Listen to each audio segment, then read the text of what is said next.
Hi, this is Peter Woolfolk. With 2022 behind us, let me say thank you so very, very much. First, to all of our great guests that provide the exceptional content for this podcast, and to our ever-growing number of listeners and supporters of the Public Relations Review podcast. At the close of 2022, we now have listeners in over 2,000 cities located in 123 countries around the world. Here in the U.S., this podcast has been voted one of the best PR podcasts in America. Because we continue to provide skilled professionals that can present you with excellent content on a wide range of PR topics and the large listener downloads of usable information we deliver, this podcast was awarded a Best PR Podcast trophy from the Nashville chapter of the Public Relations Society of America. We have also won a Best Business Podcast trophy from the American Business Association. I will continue to seek some of the best professionals from all across America and a few from foreign nations to bring you the kind of professional information that is useful to your business and to expand your knowledge about public relations. These professionals are delighted to share this information with you, and it appears from our continued growth that you enjoy listening to them. So once again, thank you so very much for being a listener. Please let your friends and colleagues know about the Public Relations Review podcast. We are available on Amazon, Apple, Audible, Spotify, Google, iHeart, and another 30 or more sites, making us available worldwide. So thank you. And now on to the podcast.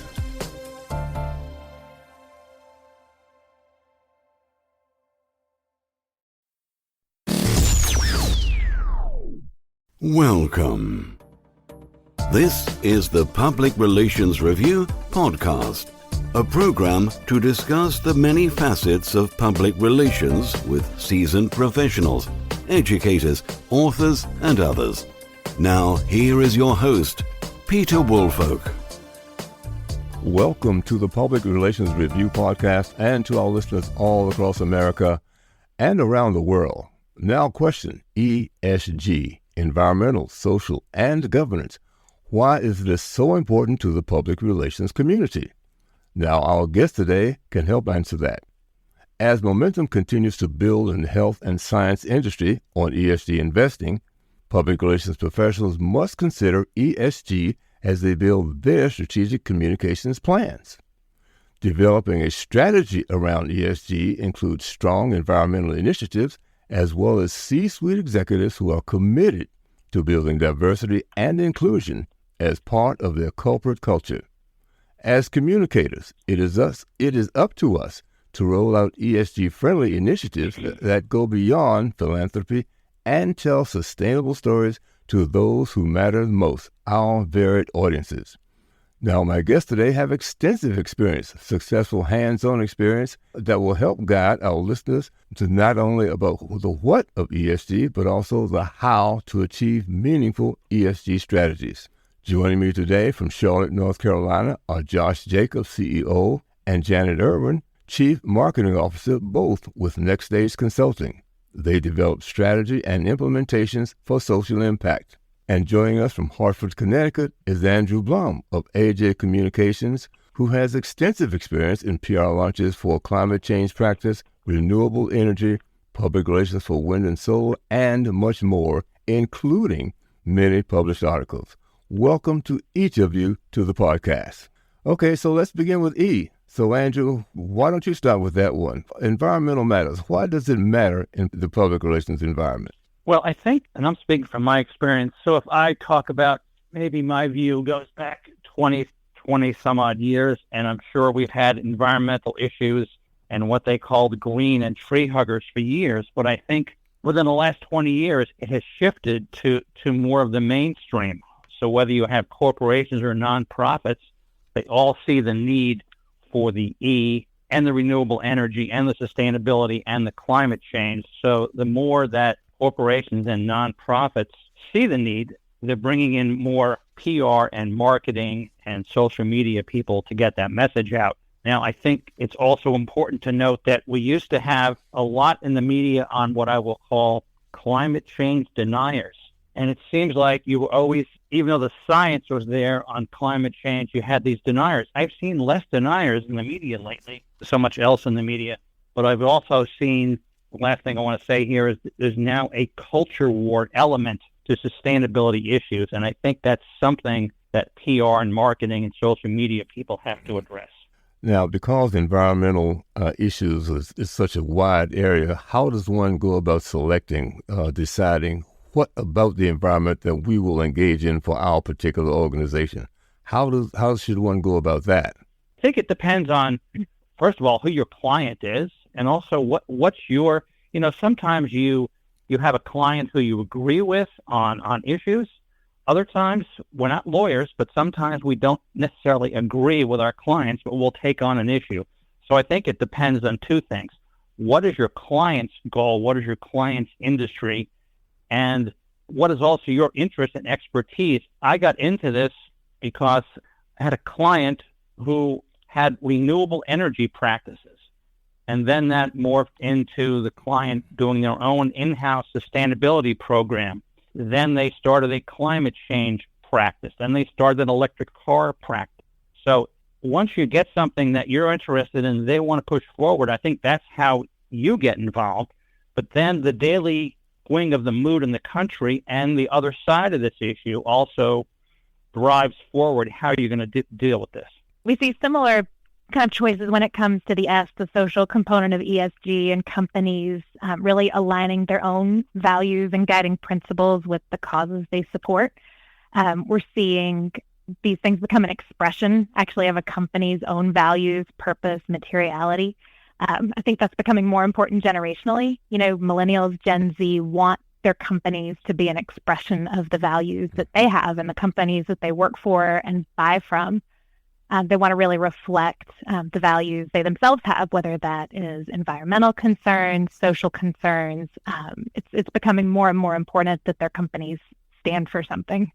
Yeah, I might just add that the idea of materiality is really important to your question, Peter. So the idea of what should you focus on is very dependent upon the individual company and what it considers its areas of exposure. So ESG as a framework is really about risk, and it's about the company's risk through its own processes, kind of what are sometimes unintended negative impacts. So we think of a manufacturing company with a complex supply chain is having an unintended impact on our environment because of shipping and transportation, logistics. That company, isn't, in the business of environment, but it is having an impact on the environment. So a company first has to do an assessment of its exposure, understand what areas does the company have an impact, and then to consider how it might mitigate that impact through strategy. And so when we think of ESG as a framework, it's really rolling up all of those things that have potential negative impact on society and finding the ways that companies want to lead in creating a more positive outcome, whether that's through, direct impact through their own company. How can they mitigate their own processes to create a better outcome, or how can they, impact the world more globally through their philanthropy or through, their work in community, which is the area that we're focused on, the S and ESG. How are companies thinking about their social self, their citizenship self, beyond what they directly impact? I guess that brings up another question for me, because I basically heard two things in that last exchange. One is an age issue, that ESG is more important to certain segments of the population based on age as compared to others. The second thing that I heard there was some people in terms of ESG looking to look at what is our exposure in terms of ESG, whether it's environmental or social, and then how can we go about fixing it. So let's go back to the age part of it first, because I think there's a bit more that I'd like to get out of that. As you said, basically, it's the younger generation who are more concerned about it than the older generation. Is that close to being accurate? It is, and I will say more people from every generation care about this generally than they did even 10 years ago. So that trend is moving up across the generations, but it is definitely more prominent, beginning with millennials and then Gen Z especially, because those are the folks we're seeing begin to move into the workforce. And so you're starting to see it both on the employee engagement side. People want to work for companies that express their values, and also on the consumer side, they want to buy from companies that reflect their values. Yeah, and the big impact of ESG has really been on shareholders. So whereas consumers and employees have been, sort of, if we think of cause marketing from a PR standpoint, thinking of the consumer as the intended audience, that shifted. And as you've likely heard about the workforce crisis and in really a global workforce crisis, the Great Resignation, which was really the great reprioritization for a lot of young people, in particular, employees, and how they are an intended audience for, impact reports and communication, because, where you work and having value alignment is important. Those have existed for years, but what has been the disruptor here in the ESG space is about shareholders. So as we think about who you invest into and how you curate your 401k based on what funds you're buying, these ESG funds have become such an important part of the dynamic here of whether a company is or is not included in sustainable investing, in social responsibility and investing. And so we really see the shareholder pivot as being the big impact. And Peter, I think you're right that it is more driven by younger audiences. As we think about the young person, the millennial who was raised on the messaging of maybe some of your PR audience in the cause marketing space, and then are now in the workforce. They're now thinking about where they're investing their money, and they're wanting to invest into companies that align to their values. I was going to say, I might have been ahead of my time, but when I was in college, maybe I was naive, but I would not buy a product that had someone who was endorsing and who I didn't agree with. And that maybe that, I think, was naive, but now, you can't avoid products. I mean, you always can't pick and choose, because sometimes products do have a bad spokesman, but you like the product. So that was me, many years ago. To add to your point about shareholders, I'm reading more about shareholder proxy wars over ESG. And I'm also reading about attorney generals in 25 states suing the Labor Department to block a rule that pension funds would consider ESG when they make investment decisions. So I think that's right on what you're saying. Mm-hmm. Well, I mean, this certainly is interesting there. And I would think now, because there's so much being talked about the environment, that it is an issue that more people are beginning to focus on, whether it's depletion of water, other things that are happening, gases being released, that more folks are focused on it. So it does bring attention to organizations and how they go about dealing with it in their particular environment. Yeah, so true what you just said, Peter. I think the idea that people are more aware of and pondering how their individual decision making informs and impacts the larger whole, which we may some of it is just I think the world we live in now, we are understanding how everything is related, and there's an intersectionality that we maybe were not as considerate of, as we think about the recent pandemic and seeing how everything is related and connected, that has been a big shift in sort of perception. So we've always had, from an environmental standpoint, the idea of litter bugs, right? That we want to throw away something in the right receptacle, but we maybe haven't thought about how buying something from the store and how it got there and where it will go when you're done with it. And then we learned about the supply chain challenges during the pandemic, and we learned about where things come from. And we're getting a much more sophisticated, I think, understanding of how our individual decisions inform a larger, more systemic framework. And certainly, the internet and communication and our in PR, we're often, trying to make more simple things that are more complex, but people are thinking in complex ways. Mm-hmm. We're thinking in more system ways. And so from a PR perspective, how do you both get to, harness a simple message that resonates with people, while also recognizing that people are thinking more in more complex frameworks than they've ever done before?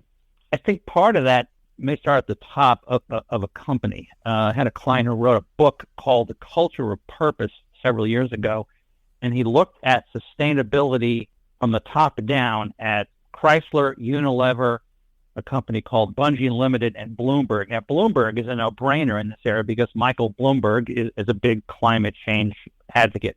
But these other companies, he sort of outlined, yes, it is spreading in companies. Now, even the Rockefeller family, a number of years ago, some of the Rockefellers said, hey, we have to get away from our fossil fuel ancestors, and they started funding climate change groups. So I think it is taking off. And earlier, I know there was discussion about the unintended consequences. Bitcoin mining has a problem with energy use. They've started using old energy plants to power these Bitcoin mining plants, and that's caused a lot of controversy. I haven't seen any update on that lately. So that's another one of these things where technology is good to move forward, but there is an unintended consequence that brings us back to the ESG issue. Well, I tell you, that is all very good input. But now let's shift to the social part of this equation, the ESG, the social part.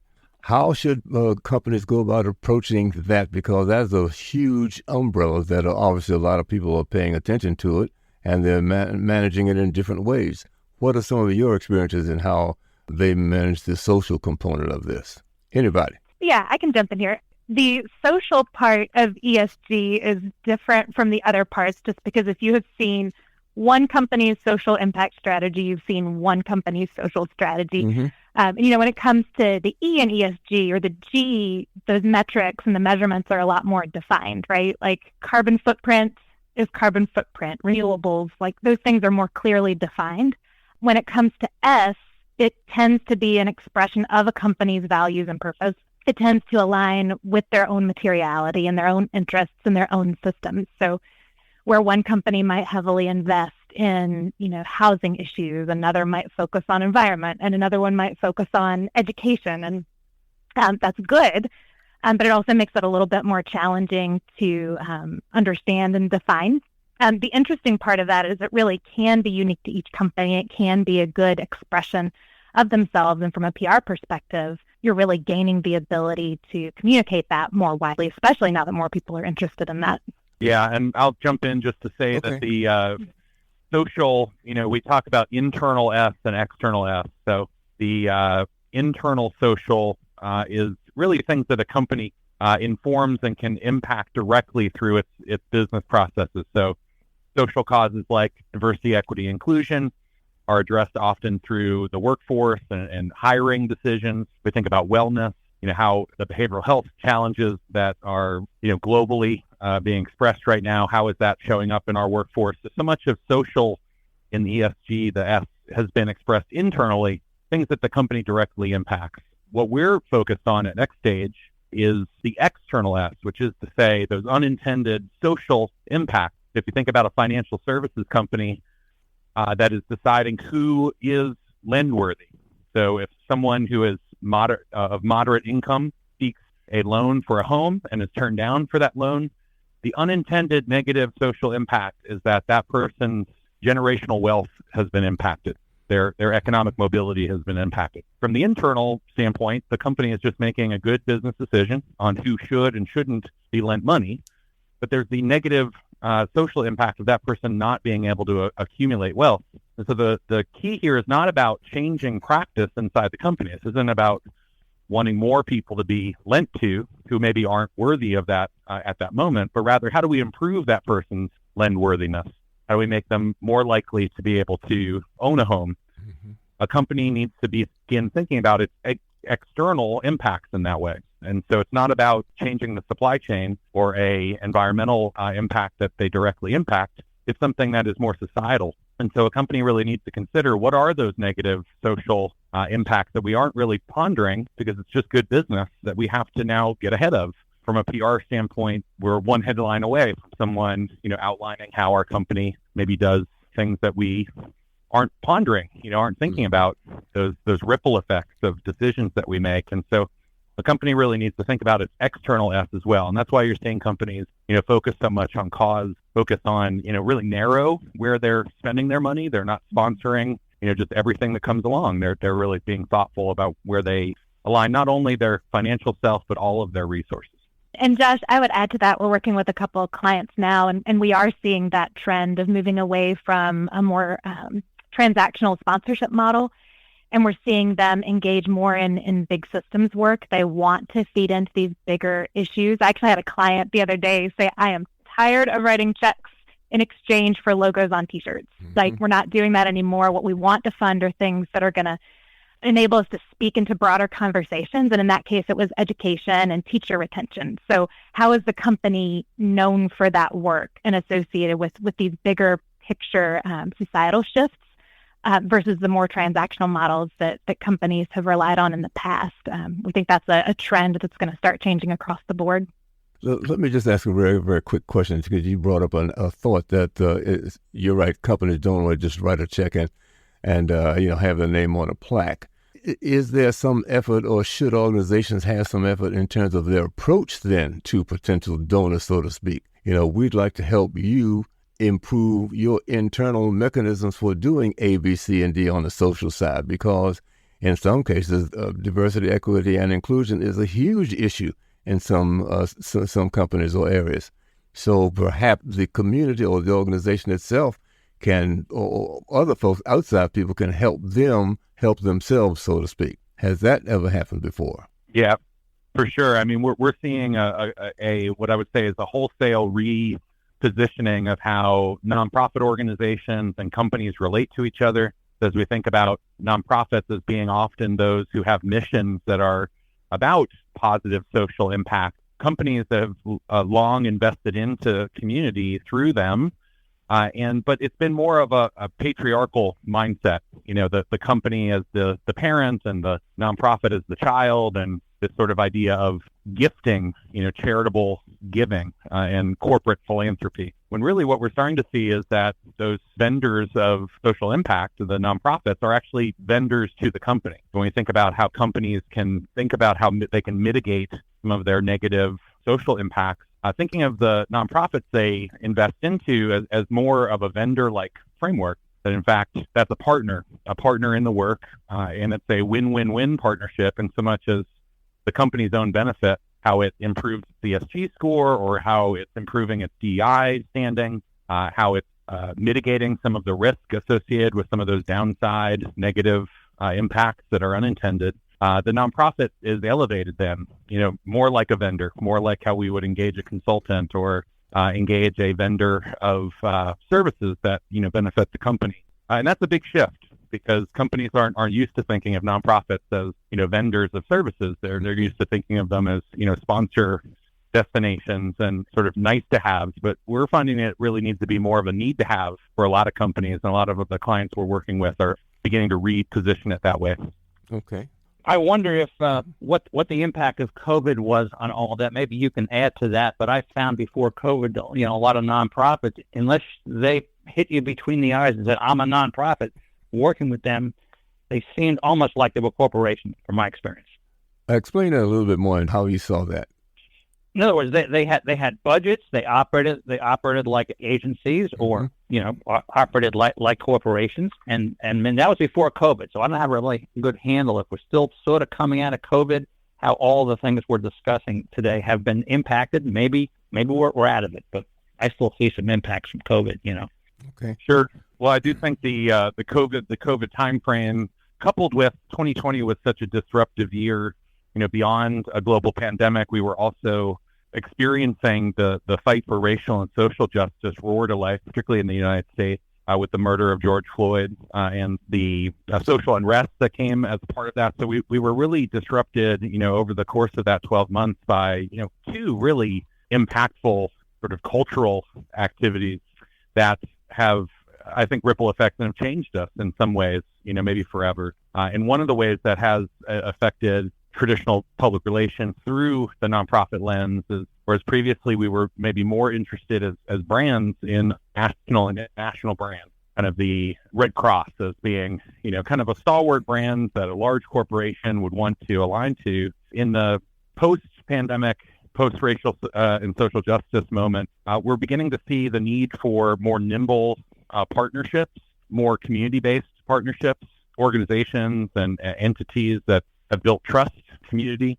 So it's no longer kind of brand-to-brand alignment and sort of the corporate-like structure of a lot of nonprofits. We're starting to see more of that nimble partner who can do maybe something specific, in a specific region or even a specific neighborhood. I mean, some of the work that we're doing with companies, global companies, big, scaled up companies, is really looking at how can we affect change in this set of neighborhoods in our headquarters city? Mm-hmm. How can we do place-based work that is really moving the needle for a set of people? Because at the end of the day, those metrics now live into a larger framework of metrics, not unlike the environmental side. Whereas, we have an understanding that the environment is impacted by everything we're doing. So what I'm doing in my manufacturing factory in Asia is having an impact on air quality here in the United States. We're starting to think of social the same way, that the metrics we might affect through our company's lens of investment and funding is just one piece of it. How do we bring our workforce? How do we bring our marketing self? How does the PR team, contribute to a positive social impact? These are all the questions being asked, but it's no longer about needing to be able to, align to big global brands. If I can affect the lives of 1,000 people in my headquarters city, I've positively contributed to a positive social outcome. And in the ESG world of metrics, those 1,000 people are meaningful data that a company is now reporting out on. Well, that's some good information there. I tell you, why don't we, before we get too far down the road, let's take a look at the governance side of ESG. What have you seen taking place in that arena so that the organizations are, let's say, getting up to speed in that arena? Some of the key issues there, Peter, one, executive compensation. So when we think of governance, we're thinking about this focus on decisions that are made by companies that are policy or related to management, and certainly how executive compensation aligns to the big metric is sort of executive compensation, how it aligns to as a percentage of how many you hear 20x or 30x or 50x of the average worker. Executive compensation is important there, but also how we're affecting policy. So how a company is using lobbying dollars to influence policy. One way that a company could mitigate negative environmental impact would be through lobbying to change the policies, to get the EPA to, change what levels of pollution are considered negative. If you aren't improving your processes, a company might think, well, gosh, I could affect policy and that might be a way. But here we see that as having a negative impact, right? That if you are affecting policy to make your negative social and environmental impacts less so, you're not contributing to society. You're trying to improve your score. So that is also viewed through that lens. So governance tends to have these very specific, as Janet said, very specific measurable areas where companies are being held accountable to how they are investing into lobbying, how they are compensating their employers. Anything in the policy space is going to live in governance. Mm-hmm. Well, one of the other things about governance also looking at the structure of boards. A major complaint for years has been how few women are on some of the boards of some major organizations, as well as people of color. So I think that might be another issue that could come back to haunt some people based on where they are and what they do. Any thoughts? Janice, go ahead. Yeah, I think that's true. And I think this, fight for racial social justice is cutting through and across all of those areas. It lives, I think, heavily in the S, the social component, but also in the governance component in those areas like, the makeup of your board, the makeup of your executive team. Is it a diverse representation of, the people in your company and your shareholders and your stakeholders? That's absolutely going to be a huge thing going forward. Yeah, if you think about governance as being really how decisions are made by a company, having solid, inclusive, and diverse voices in your board makeup is going to result in better decision making. That's the concept. And when we have a number of people who all have similar identities, similar experiences, similar worldviews, our decision making is likely to be less informed and less representative. So certainly we see, in corporate board representation being another area in the governance space where we see metrics. And it's important that we talk about ESG through a metric lens. So this isn't just about kind of feel good or what we think we should be doing. ESG, the whole construct of it, is based on the idea of a reporting standard that companies are now electing to be evaluated on these areas, and they're being evaluated through a set of metrics. There's a number of third-party evaluation frameworks that are used. GRI is one, SASB is one, through accounting standards, and it's really about looking at what is reportable by the company. So if we think of this kind of the way, if your audience is familiar with LEED certification for architecture, is a company or is a building LEED certified, speaks to its environmental impacts, and their standards. You have to decide: are you someone who wants to go for that gold standard or platinum standard, or are you okay with more of a bronze standard, or do you not want to pursue it? There comes a point where it now costs money. We're losing money out of our pocket to make some decision.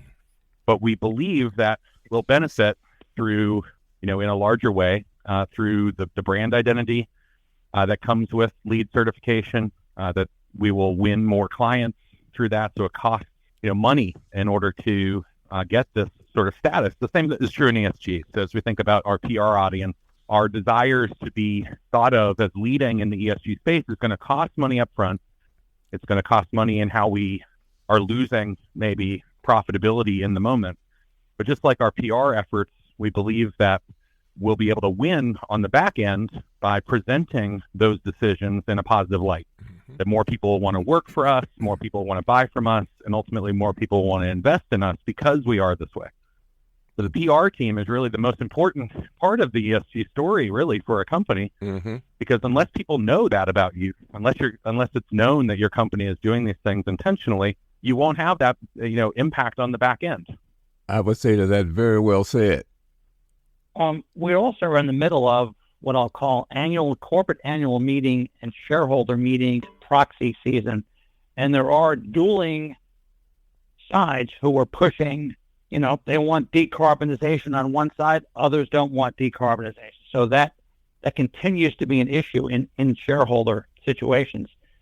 And you were talking earlier about the way that corporations are being examined now. So let's take an example of climate change. Companies are more and more being scrutinized in public for what they do on climate change. A few years ago, Exxon was raked over the coals on what they did or didn't do when it came to climate change. And as far as the PR agency world, as I talked about earlier, sometimes you don't always agree with your clients, but there was a bit of a controversy that certain PR agencies were representing too many fossil fuel companies. Now, clearly, if you've got a fossil fuel client and a renewable energy client, you've got some fancy dancing to do. It's hard to do both, So these issues keep coming up as we go forward. Well, let me say this, because I know we're maybe running up against the clock a little bit, but this has been very, very informative. I've learned a lot. Let me just ask if there are any closing comments from any or all of you. I was just going to say that ESG is an area that is only going to grow. I think the concerns that companies are paying attention to are going to get more and more important. I think, again, those generational changes, consumers and shareholders and stakeholders are going to be more and more interested in the impacts of companies, environmental, social governance, how companies are engaging with the world around them. So we don't see this as a trend. We think it's a thing that is here to stay for the long haul. And I'll add that if you are interested in learning more, our firm, Next Stage, has published a couple reports on this. The first, Profit and Purpose, which we published a couple of years ago, and we just published the ESG addendum to our Profit and Purpose. So if you put Profit and Purpose and Next Stage into Google, you'll find our report. And in that report, we've interviewed a lot of folks. We are working with companies in this space, and we've brought forward some case studies and different examples.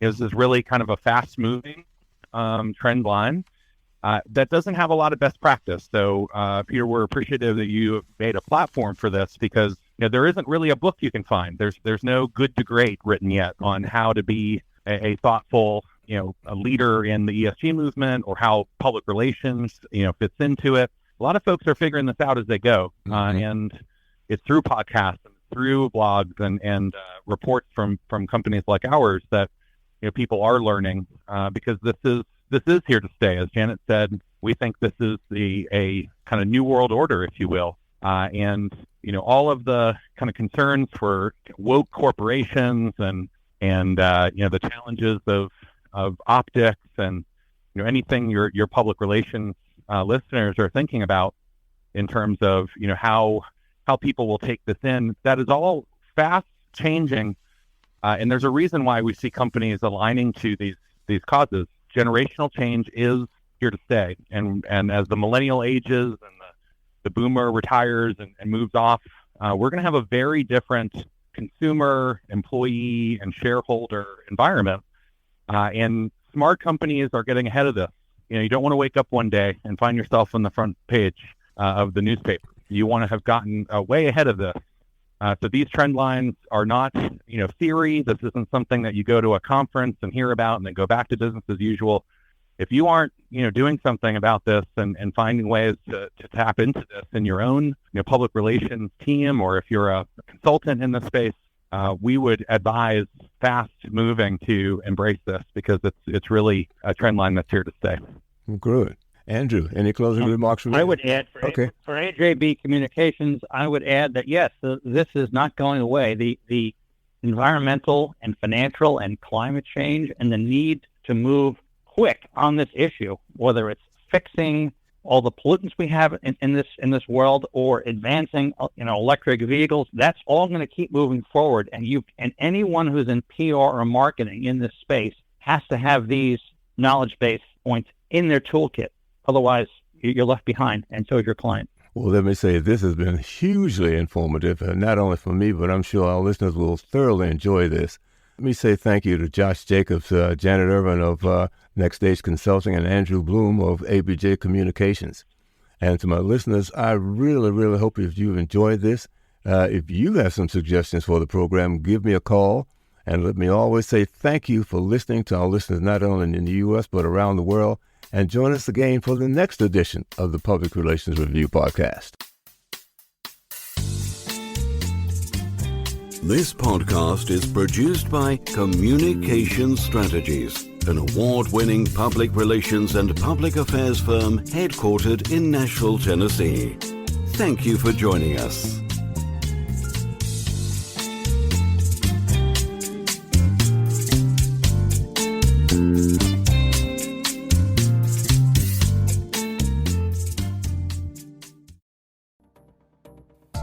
Hi, this is Peter Woolfolk speaking. Now, first of all, thank you so very much for listening to the podcast. Now, I am very excited to let you know that the podcast is now available on Amazon Alexa. You know the drill.